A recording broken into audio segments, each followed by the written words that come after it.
Hey there, thank you so much for stopping by to check out this video. In this video, we're going to cover a topic that I see a lot of people skipping out on when they create or start creating their home lab. And that's a backup strategy. It's very simple. It's a backup strategy. Now, of course, this being the, I think, third or fourth video in this series where we're talking about Proxmox, we're going to be setting up a Proxmox backup server. And there are a number of ways we could do this, but we're going to briefly take a look at a couple of different ways to do it and maybe talk about some of the other ways. But like I said, in this video, we're going to set up a Proxmox backup server so that we've got this set up and ready to go early on before we actually start deploying a lot of different containers and virtual machines and that sort of thing on our Proxmox server. Okay, so as I mentioned, there are a few different ways that we could go about setting up a Proxmox backup server.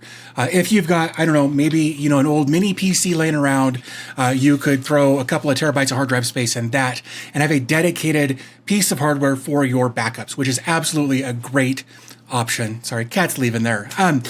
Or, like we're going to do in this video, you could set up a virtual machine in one of your hypervisors or your NAS or whatever the case is.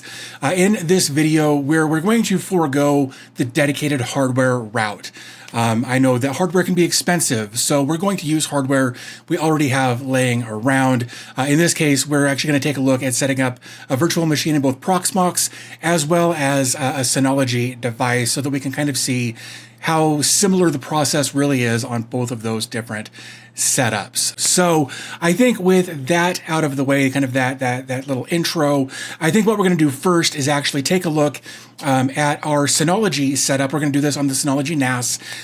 Setting up a VM on a NAS is actually usually fairly straightforward, but we're going to take a look at a Synology. You could do this on a TerraMaster or a QNAP or whatever the case is. You may just have to modify things a little bit so that it lines up with what you're doing on your setup. So let's jump over to my desktop and take a look at our Synology virtual machine Proxmox server backup solution.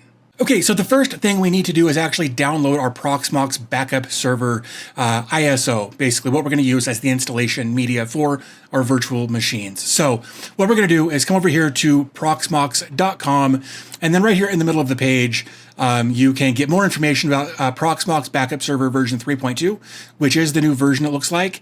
Or we can just come over here to Downloads and look for the Backup Server 3.2 ISO installer. It's 1.14 gigs, so we're just going to click Download. And we'll give this just a minute to do its thing. And then once it's done downloading, we'll come back and actually get our VMs created. So for me, just a couple of moments later, I've got my ISO downloaded. Of course, that will all be dependent on your download speed connection. So what we want to do now is actually decide where we want to start.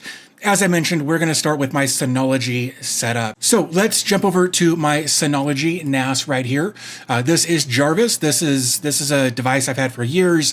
What we want to do is actually come over here to the top left and come down to where it says Virtual Machine Manager. If you don't have that, figure out how to get it. That's outside the scope of this video. But what we're going to do is just click Virtual Machine Manager. And we're dropped into the Overview tab right here. But what we want to do is actually click on Virtual Machine. And what we'll see here is actually my ProxProd BK server. That is the actual Proxmox production server, or the Proxmox backup server that I use for all of my Proxmox backup needs. This is actually the strategy that I use for my own setup. Now, if we open this up, we can see we've got 2 CPU cores, 2 gigs of RAM.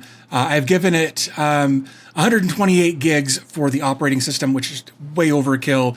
And I've also given it a terabyte of hard drive space, which is also way overkill for my needs. Your needs may be different, but this is what I've got set up for my current configuration. It's probably what I'm going to run with for this tutorial, but just know that this is kind of what I've currently got in production for my own Proxmox backup needs. So I'm going to cancel out of that. What I want to do is come over here to images. Actually, and I want to add my image, the ISO file that I just downloaded, just so we can kind of come back to that. We were here on virtual machine. We're going to come down here. Actually, I lied. I've got my stuff set up differently. What I want to do is actually come over to File Station, go to ISOs, and right here I've got all kinds of ISOs for different operating systems and that sort of thing. I want to upload. Sure, why not? Skip, override, whatever. I don't have this uploaded yet, so I know that this won't be an issue. But right here, hopefully there we go. It's uploading that relatively quickly because the connection between my two devices is a 10 gig connection. There we go. Uploaded Proxmox Backup Server successfully. So what I want to do is take a look, make sure it's there, it's the right size. All of that looks good. And then I'm going to minimize this and come back over to my virtual machine creation area. And I'm going to click Create.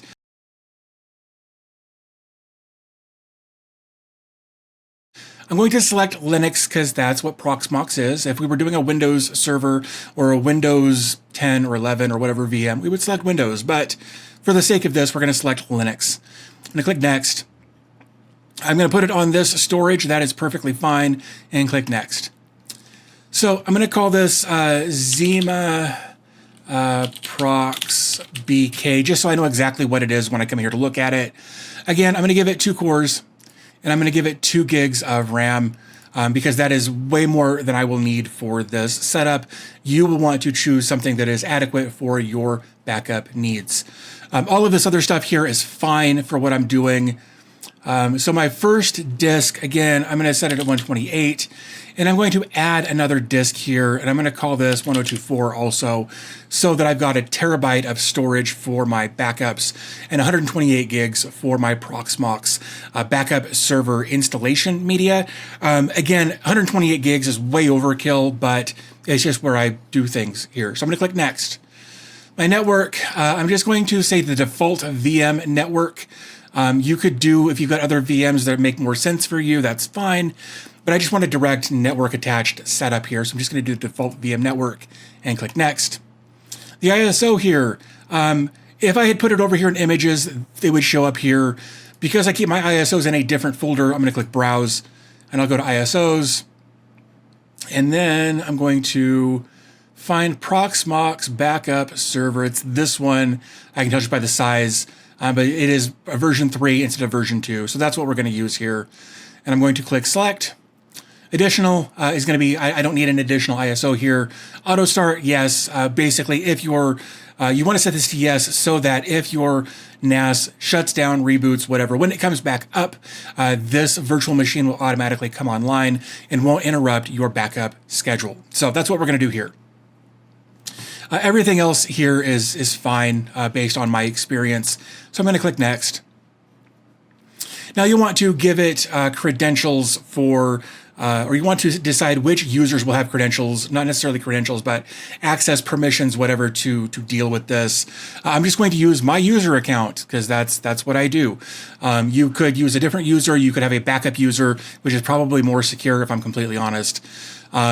But because I'm the only one that's ever on my network, I'm not too worried about this for me. But you may want to consider creating a backup user specifically for this setup. I'm going to click Next. All of this, again, you can kind of get an idea of what's going on here. This all looks fine. I'm going to say power on the virtual machine after creation and click Done.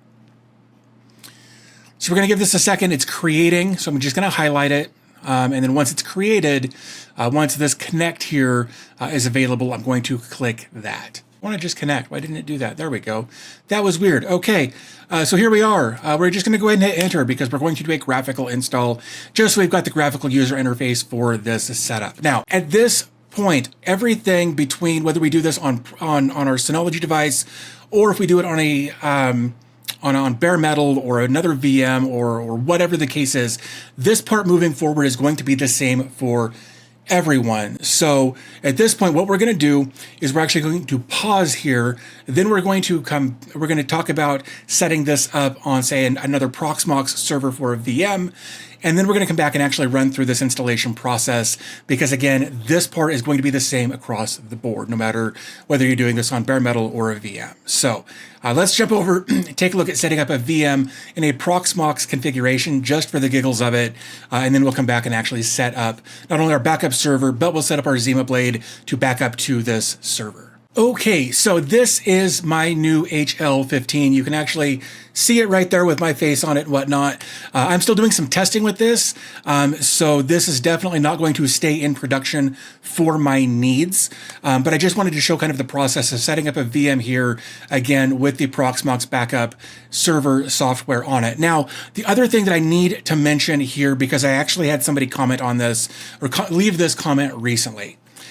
Don't set up your backup server on your production hardware. If you do that and your production hardware goes down, you're also going to lose your backup. So your backup solution should be separate from your production stuff. It should be a separate thing entirely from your home lab thing, from your main home lab configuration. So that's why I actually do all of my backup solutions on my NAS, which you can see right there. That is the Synology NAS that we just set up a moment ago as far as that VM is concerned. So I'm only showing this for the sake of demonstration. I don't necessarily recommend, again, setting up a backup VM on your production hardware. It should be a completely separate instance. So there's a little caveat there. So what I want to do is I want to come over to my storage. Wherever I store my ISOs, this is where I want to go first.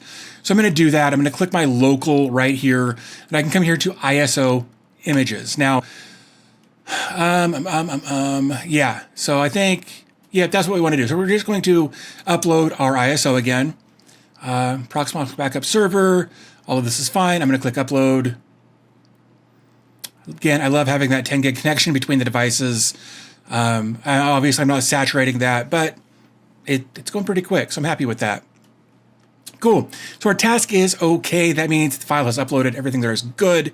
So we're going to close this, and then we're going to come up to the top right and click on Create VM.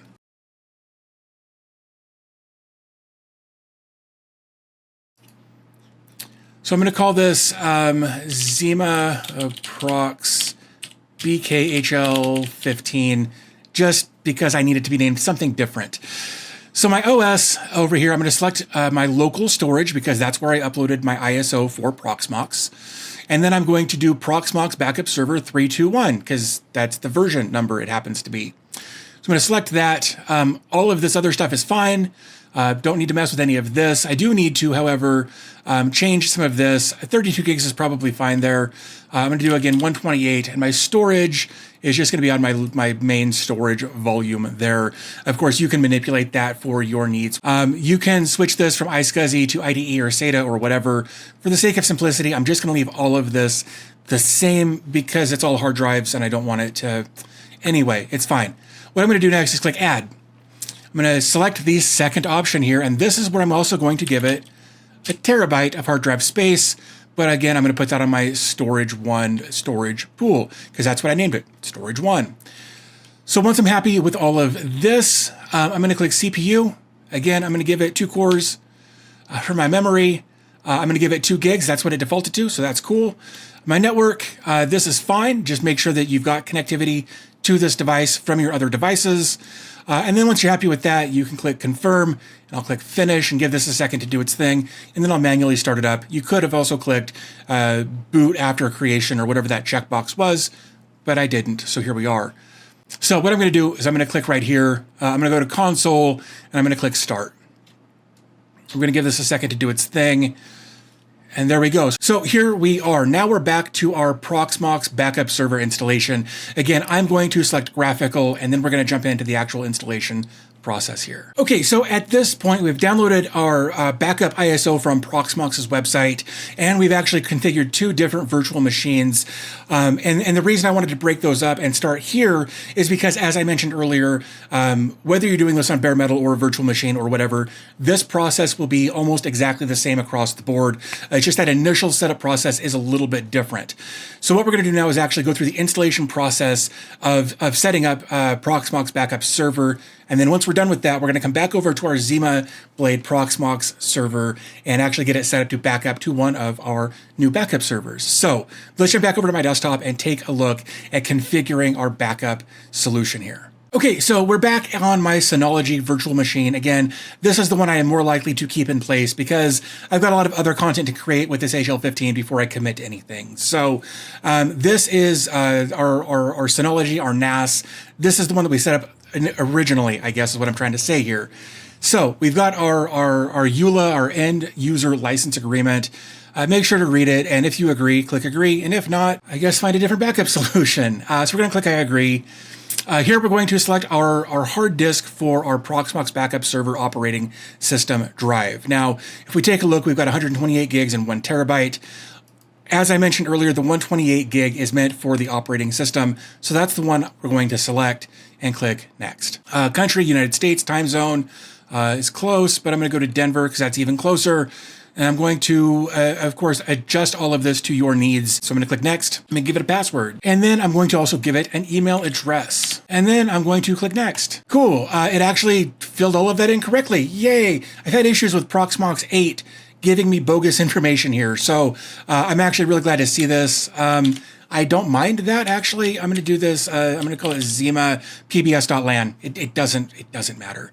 But we want to make sure that we keep that IP address in mind because that's how we're going to access it later. So I'm going to go ahead and click next. After I'm happy with all of this, this is kind of a review. Actually, I lied. I want to change one other thing here. My DNS server, I want this to be outside my network.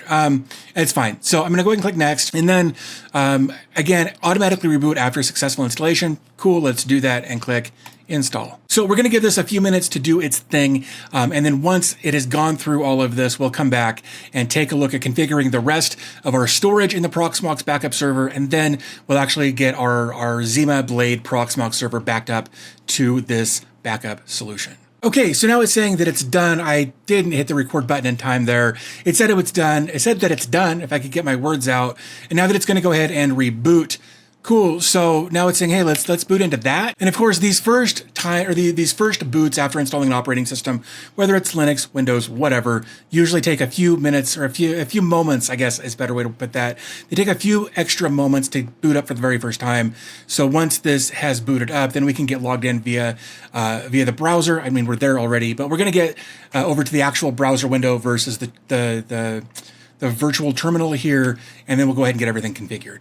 Okay, so here we are just, again, a couple of moments later, and I've gone to our IP address, HTTPS, that part's very important, our IP address, and then I tacked on port 8007 right there. That's why I've got :8007 after our server's IP address. That is the port the Proxmox backup server uses. Here it says your connection isn't private. That's fine. We'll click advanced.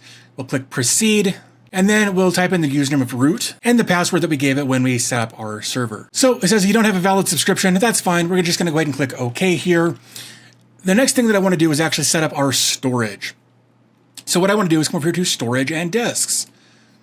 And here we can see that we've got SDA. That's our 128. It's actually more than that, but it over-provisioned to give me the actual number that I asked for, rather than me giving it the number and under-provisioning. It's weird, but this is how it did it, and I actually don't hate it. So what I want to do is find our 1 terabyte drive right here. So what we're going to do, I want to wipe the disk. You shouldn't have to because it's a VM, but old habits die hard. So I'm going to go ahead and click on ZFS. I'm going to create a ZFS, and I'm going to select my 1 terabyte drive that's right here. Again, if you were doing this, like say on a bare metal solution or something, you might have multiple drives here that you might do a RAID solution on or whatever. But again, we're keeping this as a very basic VM installation here. So, so I'm just going to call this, I'm going to call it backup. Everything else in here is fine because I'm not doing a RAID. I don't need to change this. Compression is on. A shift is on. All of this is fine. So I'm going to go ahead and click on create. We're going to give this just a second to do its thing. Cool. So now we have our backup storage configured and set up. It was really just that easy. So what we want to do next is come back up to the dashboard in our Proxmox Backup Server. And what we're going to need to do here in a moment is actually grab or click this button right here that says show fingerprint. We're actually going to need that in order to configure this to work with our Zima Blade Proxmox server. Okay, so the next thing we're going to do is actually head back over to our actual Proxmox server. This is what I set up on the Zima Blade in that first video. So we're going to come over to here. We're going to go to our data center up here on the top left, and then we're going to click store, or we're going to click backup. And then we're going to, nope, I lied. We're going to click storage. I I always get those two mixed up. I'm going to click add, and then I'm going to add a Proxmox Backup Server. That's what we're looking for. So right here, we're going to give it an ID, basically just an identifier so that we know what we're dealing with. I'm going to call this, I'm going to call it Syno BK, just because it's on the Synology, and that's what I do. So the server right here is going to be the IP address of the server. Now again, this was 192.168.0.91 right up there. So I'm going to copy that and put that in right there. Now you're not going to put in the port or any of that sort of stuff, just the IP address of that server. Now, for our username and password, that will be root, and whatever our root password is. Again, you should probably set up a backup server or a backup user for all of this. But again, for the simplicity of this, we're just going to use the root user. It's not advised. You should probably set up a backup user, but again, for the sake of simplicity, and everybody does things a little bit different, we're just going to use the root user. So now that we've got our username and password in there, what we need to do next is actually get the fingerprint of that Proxmox backup server. So we're going to come over here to our Zima PBS, the one that we set up just a moment ago. And remember this button right here that says show fingerprint. We're going to click that and copy. And it's just a long sequence of characters there that lets them know that they're allowed to communicate with each other. For our data store, I just called it backup because, you know, originality and whatnot. Backup. Oh, I lied. This is root at Pam. I apologize. And then we should be good to go. I always forget. There's little things that I forget that I have to come back and be like, oh yeah, no, that's wrong. So we're going to click add. And then we're going to take a look at our Syno BK right here. It's showing up there. It looks like we're here. We're going to give this a second to connect. Hopefully this little question mark will go away soon like it did. That's good. So there we go. Our Syno BK Zima Prox right there. Our usage is zero across over here. All of this looks good. So the next thing we want to do is actually configure our backups from our Proxmox server over to our backup server. So now let's go ahead and get our backups actually configured. So what we're going to do is come back to Data Center in the top left. Then we're going to go to Backup right here in this kind of middle column right there. And then we're going to click Add. And then we're going to say, we'll just say all nodes or specific nodes. Storage is, we're actually going to select our Syno BK. Again, that's what I named that setup for this purpose. Our schedule, we can choose any of these predefined things, or we can put in our own cron stuff. I'm just going to say every day at 9 p.m. or 2100 hours. Include selected VMs or just do all. That is completely up to you. If you want to back up all of your VMs, all of your containers, all of everything, or if you don't want to, you can just say include the selected VMs and then manually check those boxes. Or you can say exclude the selected VMs, and then in this case, this tetnet test ZimaProx 1234 would never get backed up. I like to do all. I want to make sure all of my stuff is backed up every day. Now, you may not want to back up your stuff every day, and that's fine. You may not want to do that at 9 o'clock at night or 2100 hours. That's fine. You can adjust each of these settings to your specific needs, just to make sure that you've got the best solution to fit you. I'm happy with all of this.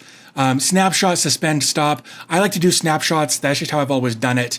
Otherwise, it will shut down your containers and shut down your VMs and do that sort of thing and do a full backup every time. I just like to do snapshots. But again, this is a thing that you can configure for your needs, whatever they happen to be. And once I'm happy with this, we can come over to the retention tab, and you can say, keep the last 14. That'll give you 2 weeks of backups if you follow this same schema that I have here. We can give notes. We can set advanced stuff for bandwidth limit and IO workers and fleecing and all of that kind of stuff. I've never actually messed with anything in the advanced tab, and all of my backups work really well every time I've ever needed them. So once I'm happy with all of this, I can click create. And there we go. Now we have our Proxmox backup, or our Proxmox backups configured to run every day at 9 p.m., 2100 hours. Or if we want to, we can manually select one of these and click backup and make sure that we select the right storage, and then we can click backup now. And once we're happy with all of this stuff, we can change these if we want to. We can say, hey, this is our first backup, make it protected so that it can't be accidentally deleted or overwritten. But I'm just gonna go ahead and click on backup. And right now it's going through the process of backing up this virtual machine, I believe, or this container. I guess this is a container, I lied. But once it's done, then we'll jump back over to our Proxmox backup server to make sure that our files are actually there. In fact, while that's running, if we jump over here to our Proxmox backup server, we can actually see things being transferred. Obviously not in real time, there's a bit of a delay, but we can actually see that activity is happening here. Let's come back over to here. Hey, it says task okay, that's good.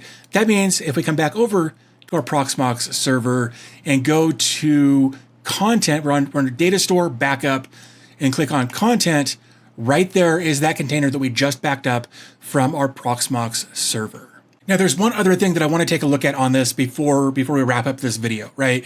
If we come back over to our Proxmox server, not our backup server, but our actual Proxmox server and select our Proxmox Backup Server storage, we can click on backups, and right there is also our storage. Or sorry, that's actually also a way to access that backup that we just performed. So if, let's say somehow, right, let's say something went terribly wrong and I lost that container, right? It's gone. Well, now all I've got to do to get it back is come over here to SynoloBK, come over to my backups tab, select that backup and click restore. We'll give this a second to do its thing. Okay, and here we are again, just a couple of moments later. It says task okay, and if we come back, right there is our template. It's got a different container ID. I could have fixed that when I restored it, but our container is back. We didn't actually lose anything, and that's how quickly and easily we can set up a backup server, configure our Proxmox server to communicate with that backup server, actually configure our backups, perform a backup, and even do a restoration fairly easily, if I'm being completely honest. At least I think it's fairly easy. Of course, I would love to know what your thoughts are in the video or the comments down below this video. Again, my words are dumb sometimes. So yeah, definitely let me know in the comment section down below what your thoughts are on this solution. I'd love to hear from you down there. And of course, I try to answer a lot of the comments that I get. But yeah, that's backup server, how to set it up, how to configure it, and how to not only back up, but restore your backups as necessary. So hopefully you found the video helpful. If you did, do me a favor, give the video a thumbs up. Also, comments, please comment. That'd be cool. You can subscribe if you want to do that. And if you want to support the channel in ways that aren't what I just mentioned, you can become a channel member or a patron. Patreon is actually cheaper and gets you the same access. So there's something to consider. So there you go. Hopefully you enjoyed the video, and I will talk to you guys in the next one.